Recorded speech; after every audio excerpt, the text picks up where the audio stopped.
নমস্কাৰ ষ্টুডিঅ'ৰ মজাত মই মিনহাছ এই মুহূৰ্তৰ আটাইতকৈ গুৰুত্বপূৰ্ণ খবৰ লৈ আনিবলৈ চেষ্টা কৰিছোঁ। ইতিমধ্যে ৰাজ্য চৰকাৰৰ ফালৰ পৰা শিক্ষাৰ্থীসকললৈ বৃহৎ ঘোষণা কৰিছে। যিসকল ছাত্ৰ-ছাত্ৰীয়ে কোচিঙত নামভৰ্তি কৰিছিল অথবা যিসকল ছাত্ৰ-ছাত্ৰীয়ে কোচিঙত নামভৰ্তি কৰি দ্বাদশ শ্ৰেণী উত্তীৰ্ণ হৈছিল সেই আটাইকেইগৰাকী যোগ্য প্ৰাৰ্থীলৈ ইতিমধ্যে চৰকাৰৰ ফালৰ পৰা স্কুটি প্ৰদান কৰাৰ সিদ্ধান্ত গ্ৰহণ কৰিছে। ইতিপূৰ্বে চৰকাৰৰ ফালৰ পৰা সিদ্ধান্ত গ্ৰহণ কৰিছিল যে যিসকল ছাত্ৰ-ছাত্ৰীয়ে কোচিঙত নামভৰ্তি কৰিছিল বা কোচিঙৰ পৰা যিসকল ছাত্ৰ-ছাত্ৰীয়ে নামভৰ্তি কৰি পাছ কৰিছিল দ্বাদশ শ্ৰেণী সেইসকল ছাত্ৰ-ছাত্ৰীক স্কুটি প্ৰদান কৰা নহয়। অৰ্থাৎ নিয়মীয়া চৰকাৰী খণ্ডৰ বা নিয়মীয়া পাঠ্যক্ৰমৰ যিসকল ছাত্ৰ-ছাত্ৰী আছিল সেইসকলকে প্ৰদান কৰা হ'ব স্কুটি। তেনে এটা প্ৰেক্ষাপটতে ছাত্ৰ-ছাত্ৰীসকলে প্ৰতিবাদ সাব্যস্ত কৰিছিল আৰু তাৰ পিছতে এতিয়া গুৰুত্বপূৰ্ণ সিদ্ধান্ত গ্ৰহণ কৰিছে ৰাজ্য চৰকাৰৰ ফালৰ পৰা। আৰু এই ৰাজ্য চৰকাৰৰ ফালৰ পৰা এই সিদ্ধান্ত গ্ৰহণ কৰি ইতিমধ্যে কোৱা হৈছে যিসকল ছাত্ৰ-ছাত্ৰীয়ে কোচিঙৰ পৰাও পঢ়ি তেওঁলোকে পাছ কৰিছে সেই ছাত্ৰ-ছাত্ৰীসকলকো প্ৰদান কৰা হ'ব স্কুটি আৰু যোগ্য প্ৰাৰ্থীসকল বিবেচিত হ'ব স্কুটিৰ কাৰণে। এই মুহূৰ্তত সবিশেষ লবৰ কাৰণে চেষ্টা কৰিছোঁ। শিক্ষাৰ্থীসকলক ৰাজ্য চৰকাৰৰ বৃহৎ ঘোষণা। নিয়মীয়া পাঠ্যক্ৰমৰ লগতে কোচিং চেণ্টাৰত নামভৰ্তি কৰা প্ৰতিগৰাকী যোগ্য ছাত্ৰ-ছাত্ৰীক প্ৰদান কৰা হ'ব স্কুটি। প্ৰতিগৰাকী ছাত্ৰ-ছাত্ৰীয়ে এতিয়াৰে পৰা স্কুটি লাভ কৰিব। বিশেষ উদগনি হিচাপে অসম চৰকাৰে লৈছে এই বিশেষ সিদ্ধান্ত। আৰু ইয়াৰ পূৰ্বে এই সিদ্ধান্ত লৈছিলে যে যিসকল কোচিঙত নামভৰ্তি কৰিছিলে সেইসকলে স্কুটি নাপাব। আৰু সামাজিক মাধ্যমত ইতিমধ্যে ঘোষণা কৰিছে মুখ্যমন্ত্ৰী ডক্টৰ হিমন্ত বিশ্ব শৰ্মাই। ইতিমধ্যে সামাজিক মাধ্যমৰ জৰিয়তে এই বৃহৎ ঘোষণা কৰিছে। অৱশ্যে অহা শিক্ষাবৰ্ষৰ বাবে এই ব্যৱস্থা কাৰ্যকৰী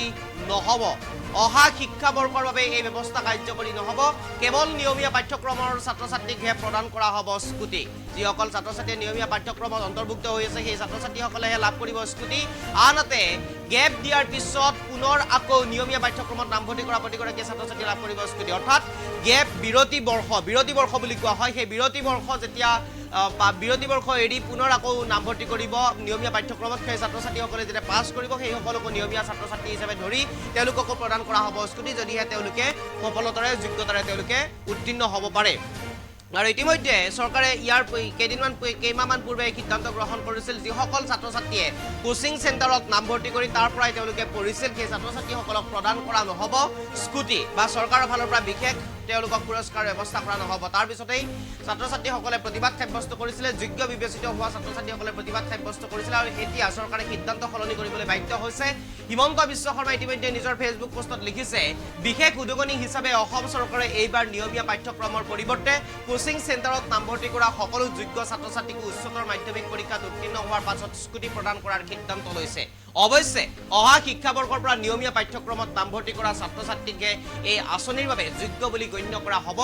বিৰতি বৰ্ষ অৰ্থাৎ গেপ ইয়াৰৰ পাছত নিয়মীয়া পাঠ্যক্ৰমত নামভৰ্তি কৰা ছাত্ৰ-ছাত্ৰীসকলেও নিয়মীয়া পাঠ্যক্ৰমত নামভৰ্তি কৰাৰ লগে লগে স্কুটি লাভৰ বাবে যোগ্য বিবেচিত হ'ব। আৰু এনেদৰে হিমন্ত বিশ্ব শৰ্মাই ইতিমধ্যে নিজৰ ফেচবুকৰ জৰিয়তে সামাজিক মাধ্যমত ইতিমধ্যে তেওঁ প্ৰকাশ কৰিছে এই বৃহৎ ঘোষণা কৰিছে। শিক্ষাৰ্থীসকলক লৈ ৰাজ্য চৰকাৰে এই বৃহৎ ঘোষণা কৰিছে আজিৰ দিনটোত। অৰ্থাৎ যিসকল ছাত্ৰ-ছাত্ৰীয়ে কোচিং চেণ্টাৰত নামভৰ্তি কৰিছিল আৰু কোচিং চেণ্টাৰত নামভৰ্তি কৰি ইতিমধ্যে তেওঁলোকে উত্তীৰ্ণ হৈছিল আৰু সেইসকল উত্তীৰ্ণ হোৱা ছাত্ৰ-ছাত্ৰীক হঠাতেই চৰকাৰৰ ফালৰ পৰা স্কুটি নিদিয়াৰ সিদ্ধান্ত গ্ৰহণ কৰিছিল। তাৰ পিছতে প্ৰতিবাদ সাব্যস্ত কৰিছিল ছাত্ৰ-ছাত্ৰীসকলে আৰু সেই প্ৰতিবাদক ইতিমধ্যে প্ৰতিবাদৰ পাছতে ইতিমধ্যে চৰকাৰে সিদ্ধান্ত সলনি কৰিবলৈ বাধ্য হৈছে।